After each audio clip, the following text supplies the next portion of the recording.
Ah, purée, c'est bien fait, hein. C'est techno et tout.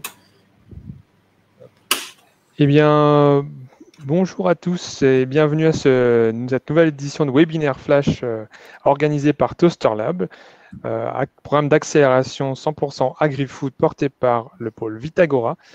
Je souhaite à tous la bienvenue. On va attendre peut-être 1 ou 2 minutes le temps que d'autres personnes nous rejoignent. En même temps que ces personnes et tous ces participants qui ont plébiscité ce webinaire nous rejoignent, je vais peut-être inviter nos intervenants du jour, nos experts du jour même, j'ai envie de dire. Donc ce que je propose, c'est peut-être que Nicolas, tu puisses dire un ou deux mots Tout à fait. l'entreprise que tu représentes, puis on donnera la parole à Jacques ensuite pour simplement faire un petit tour de table. Donc je suis Clément Galbois et je suis en charge du programme Toaster Lab et je serai votre hôte aujourd'hui.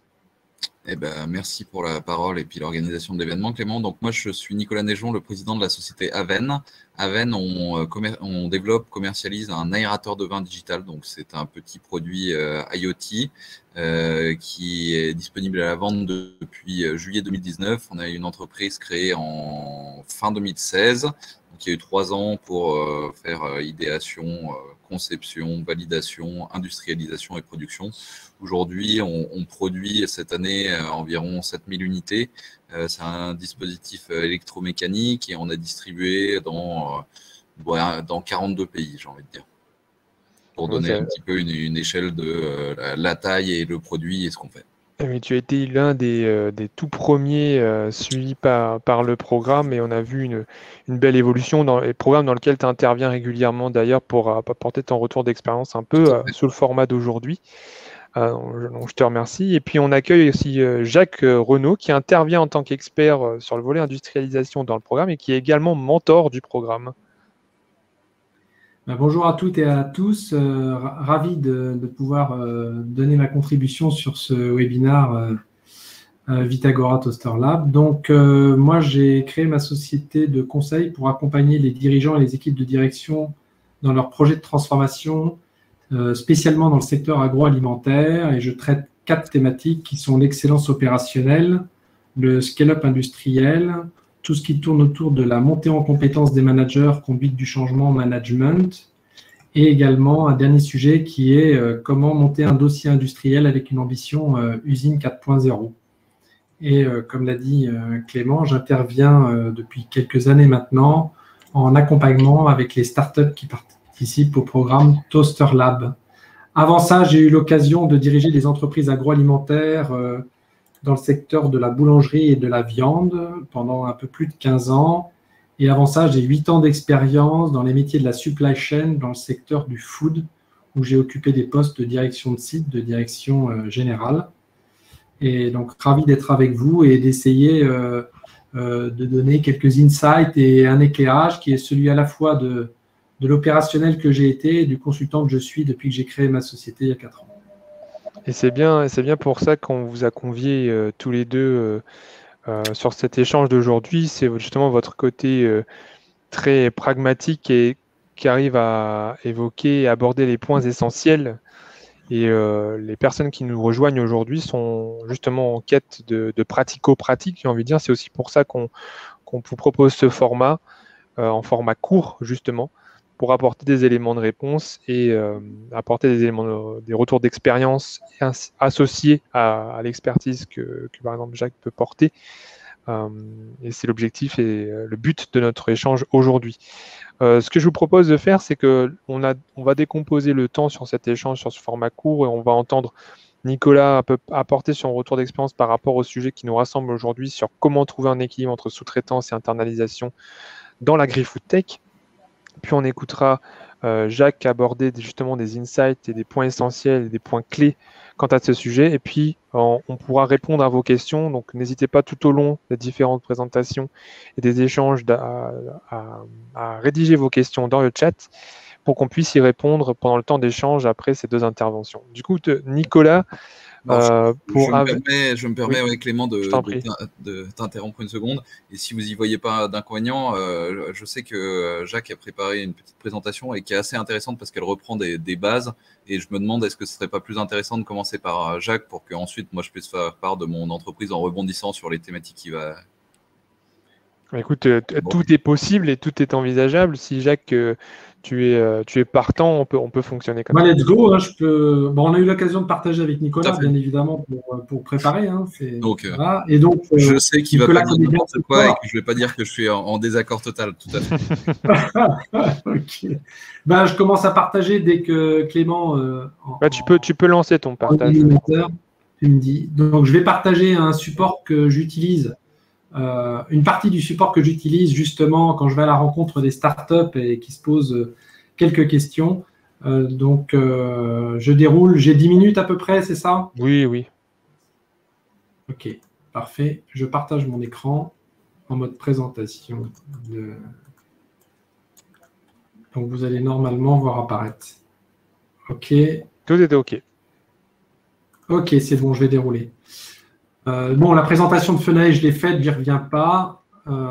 Alors, comme j'ai repris les supports existants, juste pour éclairer les participants, je m'adresse à des startups, mais si vous êtes une entreprise qui se pose des questions de sous-traitance, considérons que si on se pose la question d'une sous-traitance, c'est qu'on est en mode probablement d'une activité, on est sur l'objectif de couvrir à besoin une activité qui ne correspond pas aux besoins et aux activités habituelles de l'entreprise. Et donc, sur cette partie de l'activité-là, ce n'est pas encore un domaine d'activité stratégique et on se pose vraiment la question de faire ou de faire faire. Mais le schéma, c'est de dire on n'est plus en start-up, on n'est plus tout à fait petit, on n'est plus en mode labo. Il faut qu'on investisse ou qu'on fasse faire et on est vraiment dans ce cadre-là. L'idée, c'est qu'on est de l'atelier, il faut passer à l'usine. Donc, on voit dans ces 2 images que l'effet de volume fait que ça ressemble, mais c'est quand même pas tout à fait la même chose. Et les codes et les clés changent du tout au tout, même si dans le métier agroalimentaire, de transformation des ingrédients, des matières premières, c'est un changement d'échelle avec les mêmes recettes, mais ce changement d'échelle va impliquer beaucoup et suppose une capacité à manager ce scale-up. Donc, je pose la question et je plante le décor avec clairement ce que je présente comme étant les avantages et les inconvénients de faire soi-même et les avantages et les inconvénients de faire faire. Quand on va faire, évidemment, ça fait partie des questions de garder une grande confidentialité sur les recettes et les procédés. On peut se poser aussi la question de souplesse, c'est-à-dire qu'on n'est pas obligé non plus d'aller super fin dans l'élaboration d'un cahier des charges. Donc, on va être très souple sur quelques modifications quand on est encore en mode pilote industriel. Maîtrise de la marge, je le mets avec un astérisque parce que la maîtrise de la marge, on peut avoir la sensation quand on fait soi-même qu'on conserve un maximum de marge chez soi puisqu'il ne faudra pas concéder la marge nécessaire à tout acteur économique pour avoir une activité pérenne. Mais je mets en astérisque parce qu'il est possible qu'en allant faire, on ait une meilleure maîtrise de marge. La logique d'indépendance technique, c'est que si on a décidé d'acheter tel et tel matériel en modification au cours de la montée en compétences, de la montée en volume, de la montée en puissance, on a cette indépendance technique qui fait que s'il faut rajouter un élément, un ingrédient dans le dispositif industriel, on aura toute attitude pour le faire sans réclamer l'autorisation, si je peux me permettre la formule. L'inconvénient, c'est que ça mobilise clairement de la finance, c'est-à-dire que vous allez être obligé d'investir dans des matériels, d'investir dans tout ce qui tourne autour du matériel, les équipements associés, les stocks de pièces détachées. Enfin, clairement, une usine ou un atelier, ça mobilise de la finance. Vous avez l'inconvénient de la courbe d'expérience, c'est-à-dire que vous allez vous mettre à travailler sur une échelle qui est différente et vous avez à tout redécouvrir par vous-même. Et le dernier point qui n'est pas neutre, c'est que ça mobilise de l'énergie, ça mobilise en termes de charge mentale, et que ça, je le mets dans l'aspect négatif parce que ça peut être parfois sous-estimé de se dire j'ai vraiment des préoccupations dont je pourrais me passer, et ces préoccupations vont vraiment être très énergivores. Quand on fait faire, eh ben, vous avez la possibilité, évidemment, aussi de souplesse. Ce n'est pas tout à fait la même. La souplesse, ça veut dire qu'on peut réduire la voilure, on peut augmenter la voilure avec un impact réduit sur l'équation économique. On a l'expérience, donc cette fameuse courbe d'expérience qui fait qu'on va s'adresser à des faiseurs qui savent probablement en tout ou en partie du process faire mieux que nous. Et puis, ça minimise les coûts fixes, ça minimise l'immobilisation financière. L'inconvénient du faire-faire, c'est que ça nous amène à forcément partager le know-how. Évidemment, on peut se protéger par des brevets, on peut garder secret un certain nombre de choses au niveau des recettes. En revanche, sur les procédés, c'est toujours un peu compliqué et c'est parfois là qu'est le vrai know-how. Il y a de l'amputation de la marge si on accepte l'idée qu'il faut que les prestataires vivent et les sous-traitants vivent. Et puis, il y a une dépendance technique qui fait qu'au moment où il y a une évolution technique qui est envisagée, soit parce qu'elle est imposée par le sous-traitant, parce que le sous-traitant va vous dire non, c'est pas comme ça que ça se passe, soit parce que vous voulez faire évoluer le sous-traitant, parce que vous dites au sous-traitant, c'est pas comme ça qu'il faudrait procéder, mais ça passe par des investissements, une maîtrise technique que n'est pas prêt à faire ou que n'a pas le sous-traitant. Donc on voit que dans ce tableau-là, il y a des inconvénients et des avantages de chaque solution et on ne peut pas dire à l'avance si on a intérêt à internaliser ou si on a intérêt à sous-traiter. Donc, ça demande quelques éléments d'analyse et je voudrais juste rappeler quelques points clés des projets d'industrialisation. Et avant de développer, rappelez que dans les deux cas, il faut mener l'étude d'industrialisation et chiffrer pour évaluer les enjeux. Et faire le choix en connaissance de cause. Vous ne pouvez pas vous en remettre à un sous-traitant qui va vous dire combien ça coûte de la main-d'œuvre, combien ça coûte de mettre du management, combien ça coûte de mettre de l'électricité, de l'eau, du gaz. Vous devez vous renseigner là-dessus. Vous ne pouvez pas vous en remettre. Si vous avez zéro expérience industrielle, vous devez investir du temps pour comprendre comment ça se passe. Et donc, de faire une analyse économique vous obligera à rassembler l'ensemble des informations nécessaires, 1, à la compréhension, 2, au chiffrage. Et à partir de là, vous mènerez beaucoup mieux les dossiers de sous-traitance, qui n'est pas qu'une partie de négociation de prix, mais qui est la validation, les validations techniques, en amont, bien sûr, des validations de prix de prestation. Et puis, encore mieux envisager une réintégration dans la mesure où vous seriez sur un plan où l'activité de sous-traitance est juste une activité de passage, entre guillemets. C'est dans un régime transitoire que vous envisagez cette étape-là. Et donc, vous anticiperez la phase nécessaire par cette étude. Bon, les enjeux, ce sont toujours les mêmes dans l'agroalimentaire, mais je pense que je m'adresse à des acteurs de l'agroalimentaire.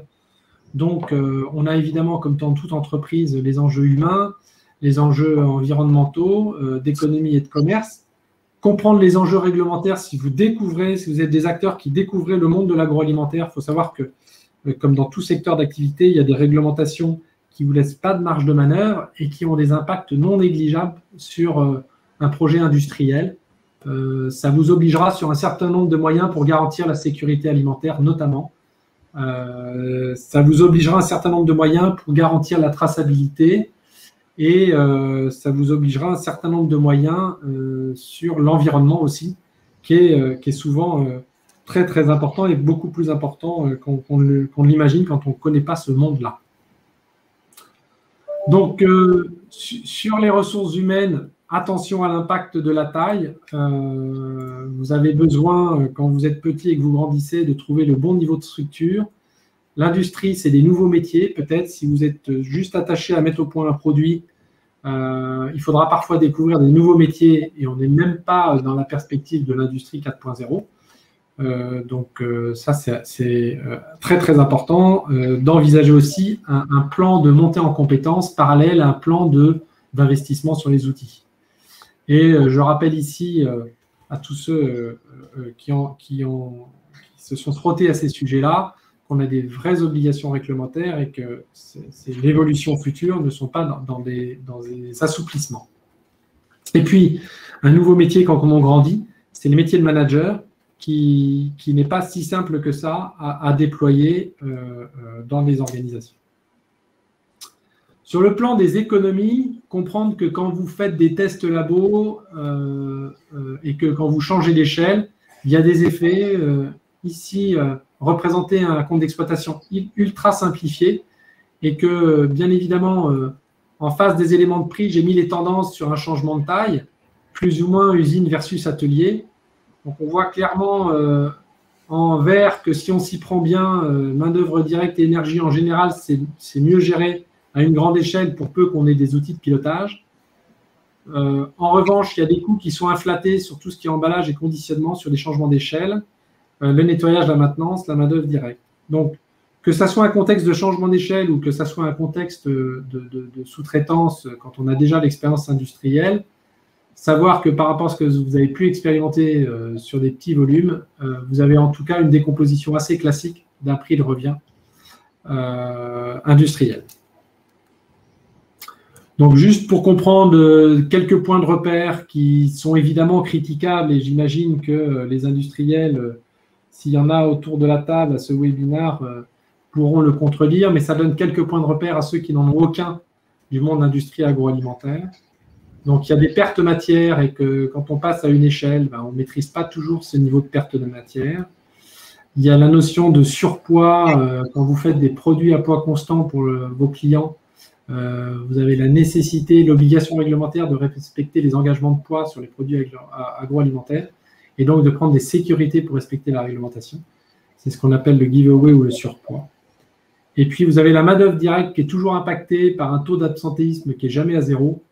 Toujours une variabilité d'activité qui fait que vous avez des pourcentages de recours à l'intérim et que j'évoquais à l'instant le coût de l'encadrement qui est quelque chose qui peut survenir. En tout cas, j'ai plein d'exemples dans les petites entreprises qui grandissent où ce coût-là peut être sous-estimé.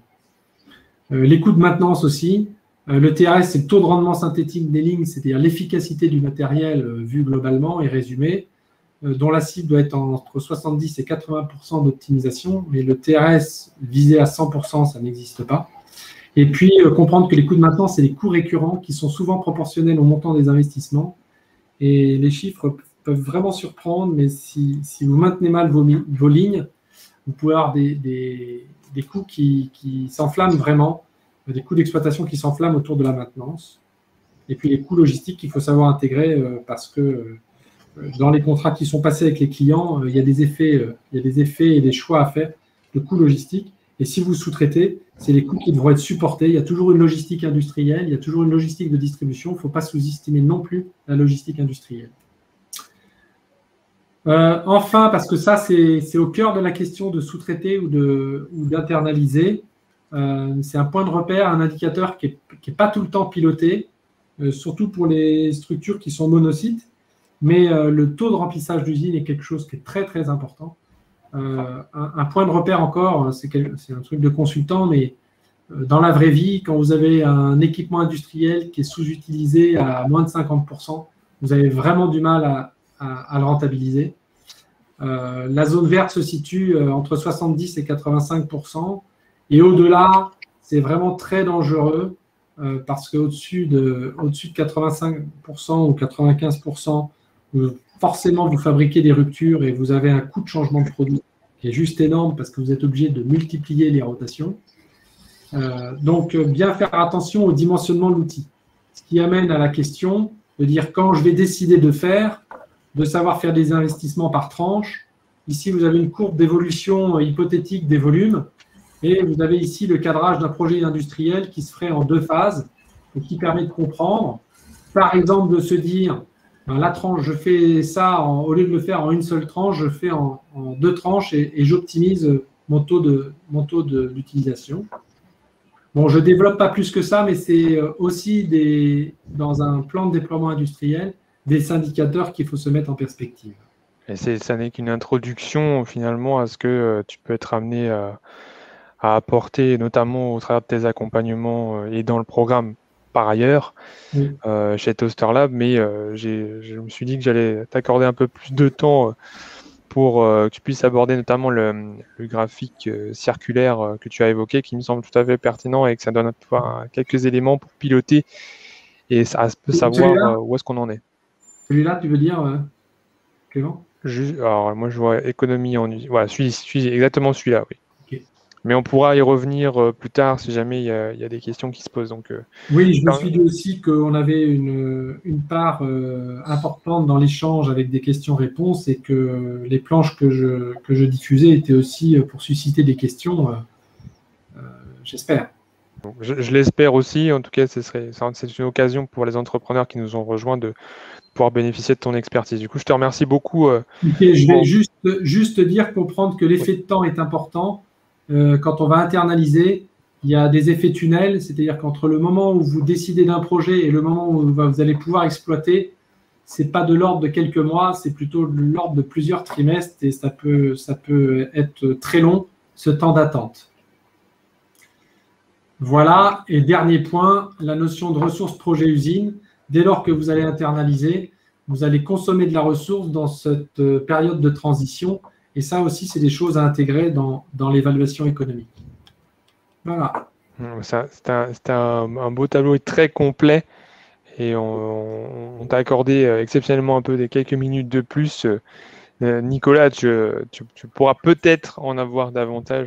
Je sais que tu es quelqu'un de bavard aussi, mais c'est surtout parce que passionnant la présentation de Jacques. Et oui, le but, moi, je pense, c'est d'aller rapidement dans les questions. J'ai juste noté quelques points. Donc, moi, pour revenir brièvement, je ne me suis pas présenté, mais avant de faire Aven, j'ai travaillé dans le médical, dans l'innovation en ophtalmologie, et j'avais un poste sur un consortium avec Parrot, donc les drones et d'autres objets connectés, Google et Alcon, où j'étais project lead sur des lentilles de contact connectées, donc des lentilles avec une fonction de zoom intégrée. Pourquoi je vous dis ça? Parce qu'on avait à la fois une partie R&D à Lyon avec des équipes qui faisaient des protos un peu à la mano ou des petites séries qui montaient jusqu'à 100 pièces. Et à côté de ça, on avait des usines de production en Chine qui étaient capables de faire du million. Pourquoi j'aborde ce sujet? Parce qu'il y a un des points que Jacques a nommé, enfin, en tout cas qu'il a touché du doigt, qui me semble important, c'est la notion de changement d'échelle. C'est au moment où on conçoit son produit et il faut réfléchir que le fait de passer à l'échelle interdira le fait de faire appel à certaines façons de fabriquer le produit. Et c'est quelque chose qu'il faut concevoir dès le moment où on construit le produit. C'est-à-dire que plus on va faire appel à de la main-d'œuvre ou à des interventions humaines, moins le produit il sera passable à l'échelle et nécessitera un redesign, une repensée du produit. Donc ça, c'est le premier point. Le deuxième, c'est que Jacques le disait sur les brevets, les choses comme ça. Moi, je pars du principe que le brevet ne protège pas vraiment. En fait, d'expérience, on travaillait sur des technologies qui étaient vraiment à la pointe de l'innovation et il n'y avait pas de brevet ni aucune communication qui était faite. Toujours est-il que quelques mois après qu'on soit lancé, il y a un projet similaire qui est apparu à Singapour. Je pense que le but principal du brevet, c'est de créer de la valeur pour l'entreprise et c'est de ralentir la concurrence. Mais sincèrement, j'ai du mal à croire qu'une start-up en France puisse lutter, par exemple, avec un grand groupe chinois qui voudrait faire la même chose. La seule possibilité qui apprendra... Oui, Jacques. Oui, là-dessus, je suis tout à fait d'accord avec toi et ça fait partie des messages que je passe à des startups qui me disent de toute façon, on est projeté, on est protégé, on a un brevet. Un brevet, ce que j'ai appris aussi par mon expérience, c'est que le brevet te protège en te laissant faire ce que tu as inventé. Parce que si quelqu'un brevette ce que tu as fait à ta place, il peut jouer à ça. Il ne faut pas inverser les rôles. C'est indispensable de breveter. Hein. Au contraire, mon message, je pense qu'il faut breveter parce que ça crée de la valeur et ça permet de ralentir la concurrence. Mais il ne faut pas se dire que le brevet empêchera d'être copié. Donc, sur Aven, nous, on a une société qui crée un dispositif IoT donc qui intègre de la mécanique, de l'électronique. C'est un dispositif complexe qui, aujourd'hui, est vendu 400 € et qui a quand même un nombre d'étapes et un nombre de pièces dans sa fabrication qui est considérable. C'est un dispositif qui fait appel à beaucoup de savoir puisqu'on a à la fois de l'électronique avec les cartes, on a de la fluidique avec toute la partie qui vient recevoir le liquide, on a de la mécanique, on a du coup des moules pour des pièces plastiques, on a des moules aussi fusion parce qu'on a des pièces métalliques à l'intérieur, de l'assemblage, tout ça dans un dispositif qui est étanche, donc avec pas mal de jointures ou de choses comme ça pour garantir que ça soit résistant à l'eau et qui soit compatible alimentaire. Donc, en termes de normes, en termes d'autorisation, etc., c'est un produit qui a été très, très compliqué à mettre sur le marché. Je vous dis ça parce que je pense qu'il faut se poser la question aussi par rapport au niveau de maturité de l'entreprise. J'ai trouvé que la présentation de Jacques sur à quel moment on industrialise était hyper intéressante par rapport au volume produit. Mais il faut aussi se poser la question par rapport aux autres ressources dont on dispose et à quel moment on se trouve dans l'entreprise. Parce que je pense que quand on a une entreprise qui débute, les premières phases qu'on doit passer, c'est déjà d'arriver à sortir un produit, de sortir un MVP qui sera sans doute pas le produit idéal et que c'est pas forcément pour celui-là que ça vaut le coup d'aller sortir une usine. Je pense qu'il faut apprendre à créer son premier produit. Ensuite, la deuxième étape, c'est le market fit. Il faut se confronter au marché. Le moment où le produit qu'on a enfin réussi à sortir et dont on est très fier se prend une énorme claque par le marché qui dit qu'en fait, ça sert à rien et qu'on se dit qu'on est ravi de ne pas avoir construit une usine pour fabriquer ce produit-là. Et ensuite, on commence à réfléchir aux économies d'échelle. Pourquoi je dis ça? Parce que je pense qu'il faut savoir à chaque moment de la vie de la startup quel est notre métier, qu'est-ce qu'on sait faire et sur quoi on doit s'améliorer. Et je ne suis pas certain, par exemple, si on prend notre cas, à Venn, on fait 7000 produits cette année de ce produit-là. L'an prochain, on devrait en faire 12 000 et avec une croissance assez forte sur les années à venir. On s'est posé la question de se dire, bah, tiens, est-ce qu'on ne ferait pas de la réindus maintenant? Et on se rend compte que sur 7000 produits, en faisant de la réindus, aujourd'hui, on serait capable de gagner 10 euros. Alors, on se dit 10 euros fois 7000 produits, ça fait 70 000 euros. Ouais, mais par rapport au montant qu'on va devoir investir, par rapport aux ressources, par rapport au fait d'arrêter la ligne de production, par rapport au fait de faire la transition, en fait, le fait d'avoir une solution stable et qui tient dans le temps, ça a une valeur considérable. Et la remettre en cause pour gagner 10 euros par produit, aujourd'hui, on a estimé que c'était pas la priorité pour Aven. Donc, ensuite, dans les autres points que j'ai notés, je me suis permis. Tu as pris des notes. Exactement. Non, mais je rebondis là-dessus parce que je trouvais que c'était très, très important d'apporter à ta vision qui est beaucoup plus long-termiste et la mienne qui est beaucoup plus les mains dans le cambouis de ce qui me semble de mettre en lumière.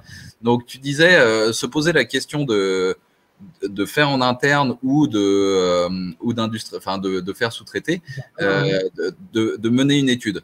Et là-dessus, j'apporte juste une lumière. Cette étude, elle n'a pas forcément besoin d'être extrêmement poussée. Par contre, il y a une vraie réflexion à avoir, à vous demander qu'est-ce qu'on sait faire, où est-ce qu'on en est, combien ça nous coûte, et est-ce que c'est ça notre priorité qui va nous permettre de passer la marche d'après. Parce qu'en fait, les startups fonctionnent beaucoup par marche. Et c'est pour ça qu'on fait appel à des tours de financement en fonction des différentes marches. Et c'est de se dire, est-ce qu'aujourd'hui, je suis à la marche où je dois avoir une usine qui est prête ou pas. Et par contre, même si vous faites faire, il faut savoir encadrer. Ça, c'est un truc qui est primordial à comprendre. On ne se débarrasse pas des problèmes en les sous-traitant. Au contraire, si vous faites ça, vous allez vous retrouver dans la même situation que emmener votre voiture chez le garagiste pour le contrôle technique sans rien y connaître. Et finalement, vous allez vous faire facturer le remplissage du lave-glace à 50 euros. Et ben, la sous-traitance, c'est la même chose.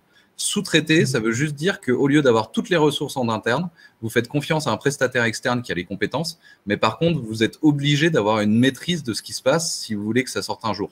Autrement, c'est prendre le risque d'avoir des surcoûts, prendre le risque que ce soit mal fait, et même prendre le risque de ne rien contrôler sur ce qui se passe dans votre produit, ce qui est quand même assez compliqué.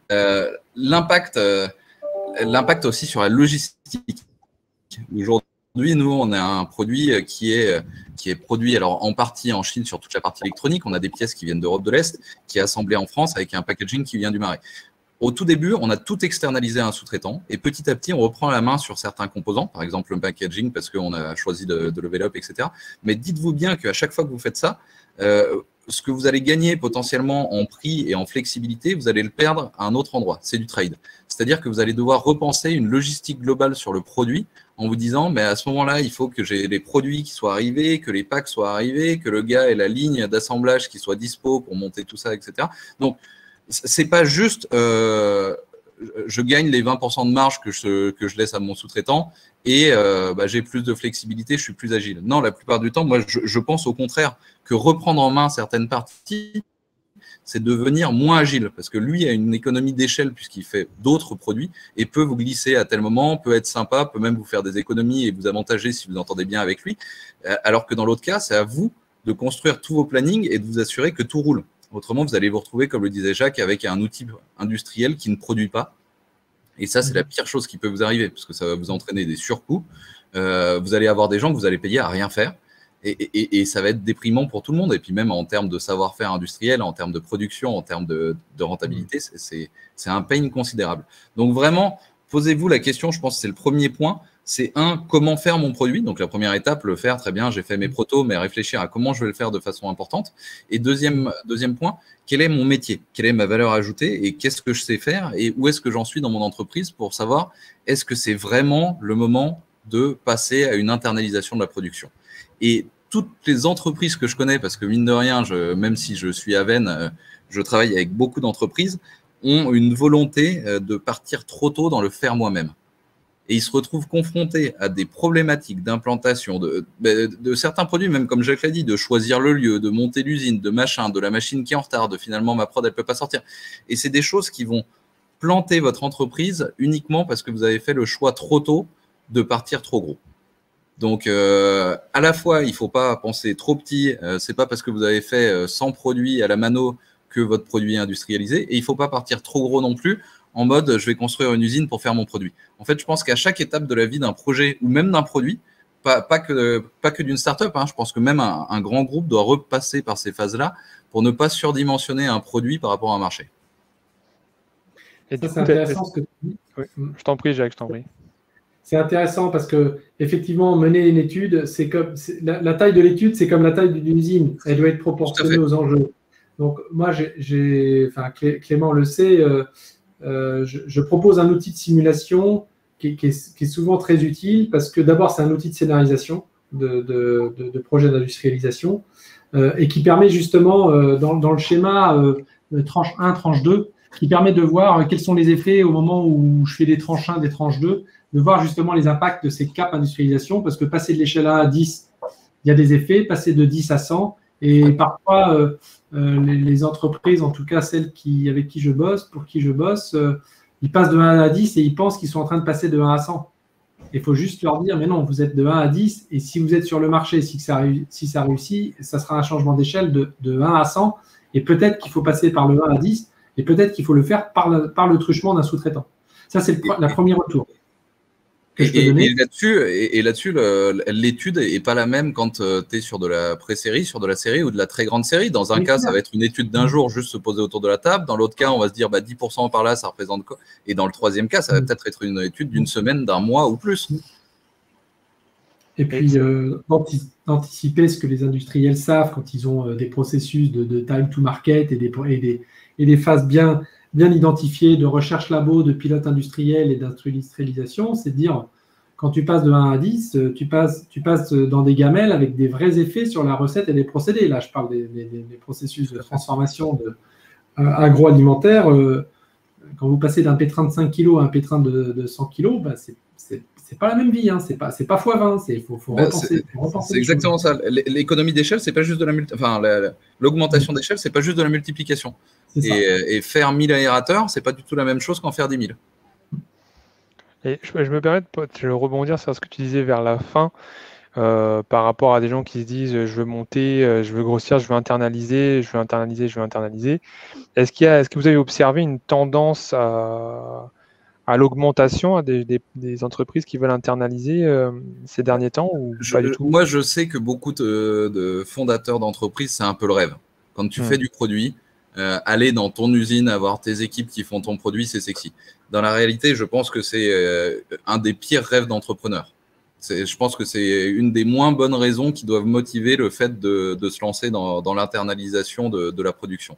Si je prends l'exemple juste concret de nous, tu vois, sur l'année écoulée, aujourd'hui, à cause de la pandémie, le marché de l'électronique s'est tendu.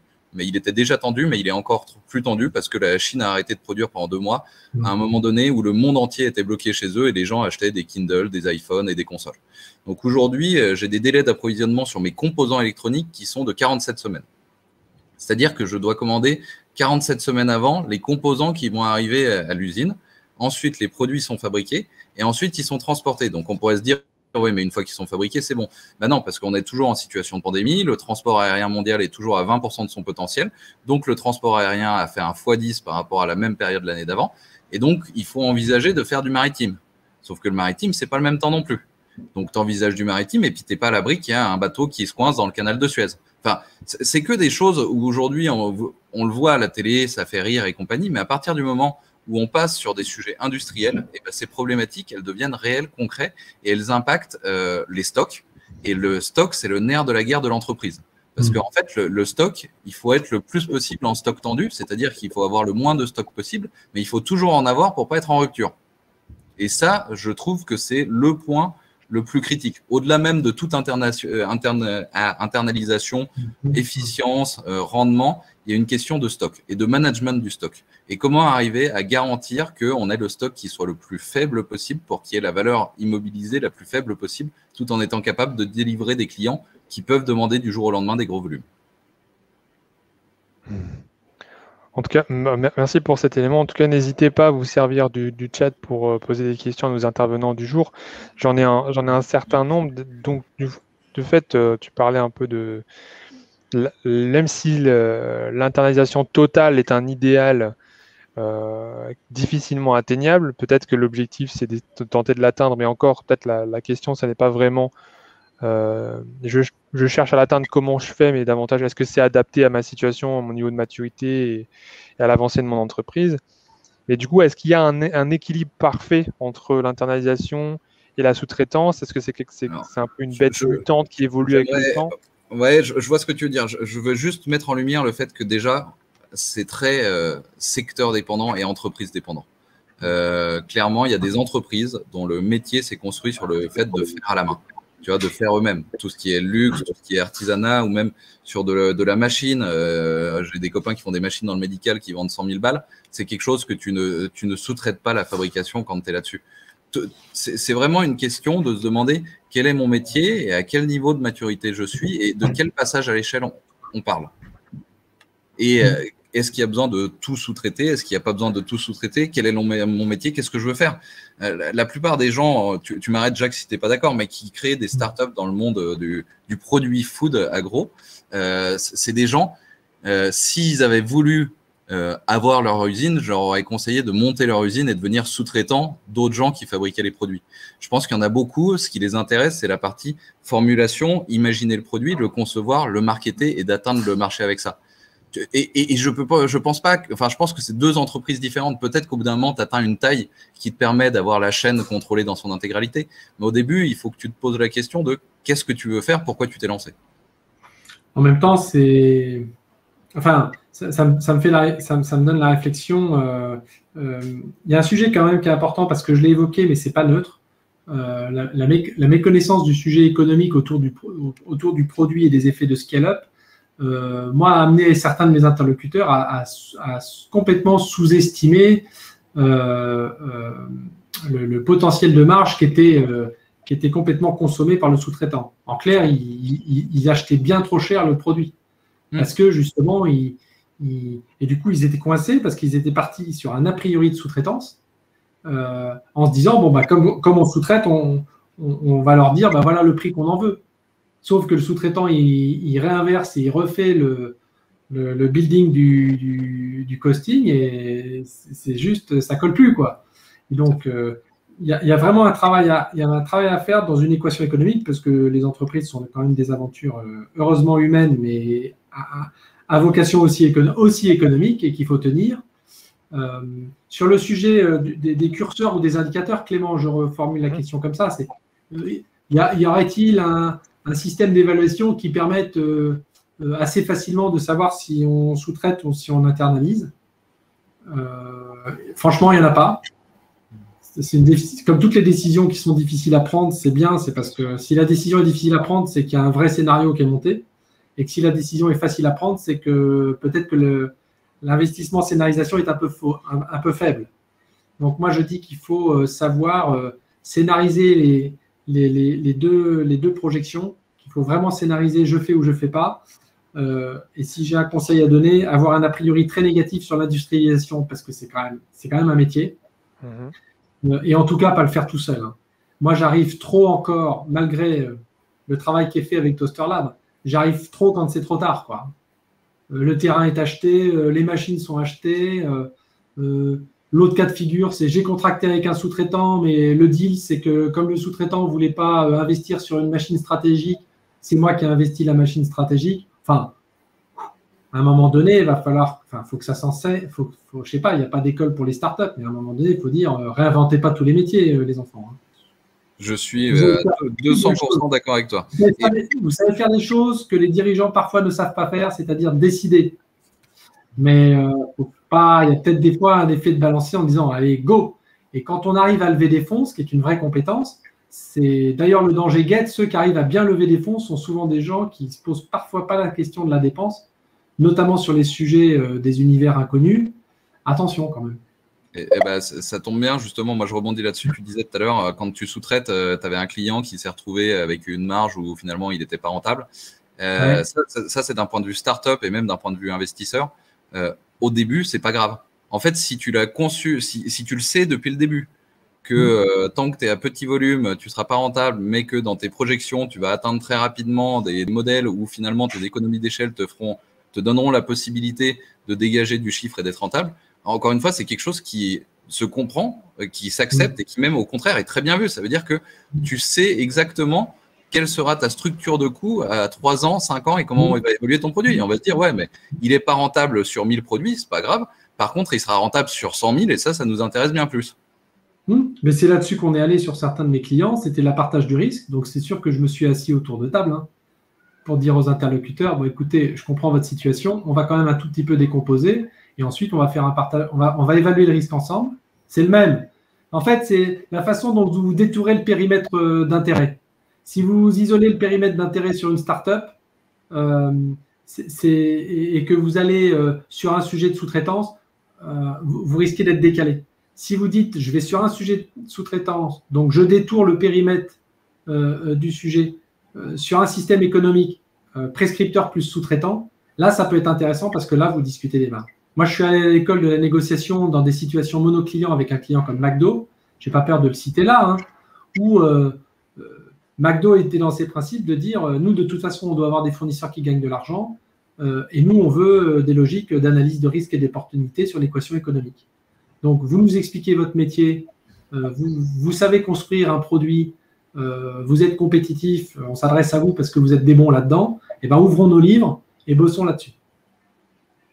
C'est franchement la recommandation que je donne. C'est ne pas laisser un sous-traitant dire « j'en fais mon affaire ». Quand quelqu'un dit « c'est gratuit » ou « j'en fais mon affaire », c'est quand même intéressant de se dire « je vais perdre de l'argent là-dessus, mais je ne veux pas vous dire combien ». C'est intéressant, ça, à creuser comme question. Et même si je dis, il n'y a pas de souci à être pas rentable au début et de raconter qu'au bout d'un certain volume, on atteindra la rentabilité. Juste, je mets un bémol. Si vous êtes rentable dès le début, c'est encore mieux. Ce qu'il faut se dire, c'est que si vous êtes rentable sur 100 pièces, sur 100 000, vous serez archi rentable. Ça, c'est le truc. C'est pour dire, c'est pas grave si vous n'êtes pas rentable au début, mais avec une vision très claire de comment vous allez être rentable. Par contre, si vous êtes rentable dès le début, ça ne pourra que s'améliorer après. Donc, n'hésitez pas. Et du coup, on va pouvoir prendre en compte les questions. On a Patricia qui nous pose un peu une question de synthèse. C'est au final, à coût égal constaté, comment trancher au final entre l'internalisation et la sous-traitance? Est-ce qu'il faut en prioriser un par rapport à l'autre à coût égal, si coût égal est possible? Alors, je pense que Jacques fera la réponse sur la partie risque. Sur les risques entraînés par chacun des deux. Moi, d'un point de vue plutôt opérationnel, c'est le coût, c'est une chose, mais les ressources, c'est pas que du coût. C'est aussi du savoir-faire, du temps de cerveau, de la fluidité. Si vous pouvez dégager vos équipes d'un poids, parce qu'il faut savoir que quand ça se passe bien, c'est génial, mais le problème, c'est toujours quand ça se passe pas bien. À ce moment-là, il y a un vrai sujet. Et dites-vous bien que l'indus, ça ne va jamais bien. Enfin, peut-être que Jacques te dira que dans quelques cas, ça va bien, mais pour moi, l'industriel, c'est un nid à emmerde. Il faut le savoir, c'est pas grave, il y a toujours des trucs qui foirent, il faut le prendre en considération, mais il faut prendre en considération que ça va impacter vos équipes, quoi. L'industriel, c'est des personnels qui ne viennent pas le matin, c'est des machines qui tombent en panne, c'est une matière première qui ne réagit pas comme on veut, c'est c'est une panne d'électricité, voilà. C'est quand même un plaisir. Donc, moi, je vais challenger. À coût égal, je vais vraiment challenger ce qu'on a mis dans le coup. Ouais, c'est il y a un exactement élément que j'ai mis dans le fer qui est ce que j'appelle l'effet focus et dont Nicolas donne des illustrations. C'est une charge mentale, quoi. Et ça, chiffrer une charge mentale, c'est compliqué. Mais ne négocier avec un sous-traitant qui revient en disant « je m'attrompire, je mets 3 mecs de plus et ça va vous coûter 20% de plus là où vous n'aviez pas compté sur cette augmentation-là » et que le gars dit « je jette l'éponge parce que moi, à un moment donné, le mec qui peut plus, il peut plus ». Il faut vraiment, si c'est coût égal, vraiment évaluation, c'est sûr que ça coûte la même chose. Et même si ça coûte un peu plus de sous-traiter, vous êtes quand même dans une logique de marge, sous-traiter. Mais ne sous-traitez pas comme ça. Et ouais, mais je suis à 2000% d'accord. Donc Patricia, vous avez votre réponse. On a Adélaïde ensuite qui nous demande, avez-vous un avis sur l'association avec le sous-traitant? Jacques? Il y a tous les cas de figure possibles. Vous pouvez être un sous-traitant, vous achetez une prestation, basta. Après, s'il y a des moyens vraiment partagés, j'évoquais le fait de dire on achète une machine et on le met chez le sous-traitant. C'est un tout petit peu le casse-gueule. Si le sous-traitant vous casse la machine, qui c'est qui paye les réparations? C'est vraiment casse-gueule. Si la machine doit être maintenue, qui c'est qui coûte la maintenance? La maintenance, c'est 10% du coût de la machine. Si le sous-traitant considère que vous n'avez pas prévu suffisamment de maintenance, etc., etc. Donc, j'ai tendance à dire que s'il y a des moyens mis en commun, qui sont des moyens à consommation de la capacité financière, il faut les mettre un peu dedans. Moi, je mets un énorme warning aussi sur l'association avec le sous-traitant. Pour moi, mais vraiment, il faut faire gaffe. Et c'est temporaire. Et voilà. De toute façon, un contrat, tout doit être fait par contrat. Et sachant que le contrat, il doit être rédigé et il se mettra en application quand l'esprit du contrat ne sera plus là. Ça, c'est quelque chose que je dis à l'envi à tous mes clients qui sont confrontés à de la contractualisation. C'est vous rédigez le contrat en vous disant je sortirai le truc du tiroir quand l'esprit du contrat, c'est-à-dire la bonne entente, les engagements, ne sera plus là. Donc, on appliquera à la lettre quand l'esprit n'est plus là. Moi, je te rejoins à 2000%. À chaque fois, c'est prévoir le worst case. Vraiment, quand on se voit, quand on part ensemble, quand on se lance dans le projet, c'est génial, on est tous copains, ensemble, on va tous devenir riches. Le problème, c'est quand ça se passe pas bien. Le problème, c'est quand il y a des problèmes. Et à ce moment-là, l'association, qu'est-ce que ça va apporter?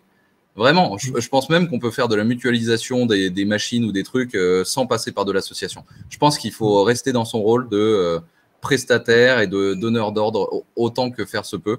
Parce que s'il y a de l'association, très bien, on est en association et finalement, le sous-traitant, il se rend compte qu'il ne gagne pas assez d'argent avec votre produit, il arrête. Et bien, bam, vous l'avez dans l'os. Enfin, le nombre de situations où ça peut ne pas bien se passer est considérable et j'ai assez peu en tête d'images de qu'est-ce qu'apporterait l'association. Je pense que ce que pourrait vous apporter l'association, vous pouvez l'avoir sans être associé, quoi. Très bien. Et puis, en dernière question, on a 2 dernières questions pour qu'on puisse... qui achèveront ce webinaire, qui sont posées par Pauline. Est-il pertinent de commencer avec un sous-traitant un peu plus cher pour se reposer sur un modèle dit agile au début de l'aventure de la startup? Et si ça marche bien en termes de volume, envisager une internalisation dans les 5 ans? Moi, je trouve ça plutôt pertinent, sachant que c'est pareil. Si vous avez ça en tête, il vaut mieux l'exposer d'avance pour pas qu'il y ait une logique de surprise en cours de route. Parce que le basculement, il y aura un coût de rebasculement. Il y aura une énergie de basculement qui sera à dépenser par celui qui reprend et celui qui lâche l'activité. Donc, ça à considérer dès le départ. Au-delà de la deuxième partie sur la réindus, parce que je pense que c'est vraiment cas par cas, sur la première partie, pour moi, au début, quand on commence, il ne faut vraiment pas avoir peur de payer plus cher pour avoir quelqu'un de bon. Si avant de commencer, vous tirez les prix vers le bas ou que vous allez chercher le moins bon, c'est que vraiment, vous n'avez pas compris le risque. Parce que je ne dis pas que le plus cher sera le meilleur. Je dis que l'argument, ça doit être le fait que le gars soit bon. Parce qu'en fait, si le gars vous coûte 20% plus cher, c'est pas grave, c'est quelque chose que vous arriverez à financer, vous trouverez un moyen. Si par contre, le gars vous sort pas le produit ou le produit il est dégueu, ça va vous prendre 2 ans de plus et vous ne retournerez jamais. Un mauvais D'accord, précision utile, à partir du moment où les règles d'évolution du prix sont entendues au départ. C'est ça. Et que vous sécurisez avec des règles de proportionnalité, bien évidemment, mais des planchers et des plafonds. Il faut faire quand même attention aux règles de variation, d'indexation qui n'ont ni plancher ni plafond. Et de la renégociation du contrat chaque année, de l'évolution à tiroir en fonction des volumes, même dans les conditions de paiement, même tout ça, tout se négocie, tout se discute, mais il vaut mieux payer plus cher pour quelqu'un qui est bon, qui délivre, que aller chercher forcément le moins cher. Vraiment, moi, c'est la pire erreur que je vois, c'est comme dans la sous-traitance dans mon domaine, c'est ceux qui font tout faire en Chine. Ceux qui ne maîtrisent rien et qui font faire appel à un gars qu'ils ont trouvé sur Internet, le nombre d'entreprises qui se plantent à cause de ça est considérable. Et d'ailleurs, je dis en Chine, hein, mais ça peut être même le gars d'à côté parce que c'était l'archi moins cher et il a dit si, t'inquiète pas, je peux tout faire et je le fais à 50% moins cher que la concurrence. Et ben, c'est des entreprises qui finalement n'auront pas les 2 ans nécessaires pour se retourner une fois qu'elles se seront plantées après le premier. Et la boucle est bouclée puisque ça revient sur la formule de vous en faites pas, je maîtrise et vous faites-moi confiance finalement. Donc on revient sur le même sujet. Et puis en question de clôture, on aura quelles sont les caractéristiques d'un bon sous-traitant. Finalement, quel est le portrait robot d'un bon sous-traitant? Moi, tu vois, si je devais avoir 3 leviers que sont prix, qualité et rapidité, eh ben, je suis prêt à sacrifier le prix. Vraiment, c'est un truc, si le gars est bon et délivre en temps et en heure, pour moi, ça a plus de valeur que le prix. Mais c'est que mon avis en tant que start-upper. Mais du coup, c'est quoi un bon sous-traitant dans ce cas-là? C'est quelqu'un qui délivre rapidement et de qualité? Rapidement, pas forcément, mais qui te délivre en temps prévu et la qualité prévue. Et pour moi, ça n'a pas de prix. Moi, je donnerais une qualité je rajouterais quelque chose de très précis, qui est celui qui répond à vos questions et qui présente vraiment tous les signes de gens qui sont ouverts et fiables au sens, si vous dites je vous attends là, vous faites le déplacement sans vous causer et vous êtes au rendez-vous. Et donc, ça, c'est aussi important parce que les signaux, vous allez les avoir. Vous sortez d'un rendez-vous et le mec va vous répondre, vous poser une question et vous sentez que le mec n'est pas à l'aise pour répondre sans vous dire qu'il n'est pas à l'aise pour répondre. Il fait semblant d'être à l'aise alors que vous voyez, il y a un truc, non, attends, c'est pas possible.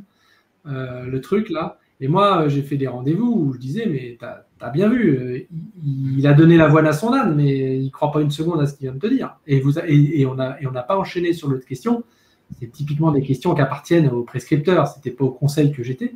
Et donc, on reprend les choses aussi. C'est-à-dire, là, il faut repartir sur d'autres formulations de questions, mais faut creuser le sujet. Donc, l'ouverture est une qualité. Il y a des gens un peu fiers à bras, un peu bombant le torse. Je préfère celui qui dit, écoutez, pas c'est compliqué pour vous dire je ne vais pas le faire ou je suis un héros, mais il faut que j'y travaille et que vous le voyez travailler sur le sujet. Ça, pour moi, ça m'inspire.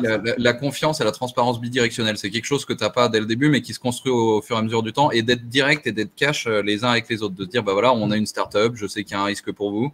Ok, nous, de notre côté, vous êtes notre premier industriel. Il y a un risque pour nous aussi. On ne connaît pas votre métier. On va apprendre à se connaître. Vous allez apprendre à connaître notre produit, avoir confiance en nous, savoir qu'il y a des moments où on sera sûrement en difficulté de trésorerie, mais on vous préviendra à l'avance pour diminuer la production, machin. On s'alignera. Enfin, vraiment, je pense qu'il vaut mieux perdre du temps à choisir le bon industriel que partir trop vite sur le premier industriel qu'on trouve. Vraiment, prendre le temps, trouver la bonne personne, apprendre à se connaître, à construire ensemble une relation, c'est primordial. Et si vous ne le sentez pas, vous ne le sentez pas, quoi. Parfait. Mais écoutez, je vous remercie beaucoup. Ça a été extrêmement riche et j'espère que ça a été utile pour les personnes qui ont pu assister à ce webinaire. J'aurai plaisir à vous retrouver au sein du programme prochainement, une fois l'été passé. On poursuit la série de webinaires Flash le 21 juin prochain où on donne la parole à d'autres startups qui ont suivi le programme sur les profils qui ne sont pas issus de l'agroalimentaire et qui ont réussi dans l'agroalimentaire. Quelles sont les clés, quels sont leurs retours d'expérience par rapport à ça? Et puis, je me permets de vous rappeler que Toaster Lab recrute sa prochaine promotion de startup et l'appel à candidature a été ouvert et vous pouvez candidater jusqu'à la fin du mois de juillet. Plus de renseignements sont disponibles sur toasterlab.vitagora.com et vous pouvez nous écrire à toasterlab@vitagora.com également. Je vous souhaite une agréable après-midi. Merci encore Nicolas, merci encore Jacques. Merci à tous. Je vous souhaite une belle après-midi et à très bientôt. Merci. À bientôt. À bientôt. Merci à tous. Au revoir.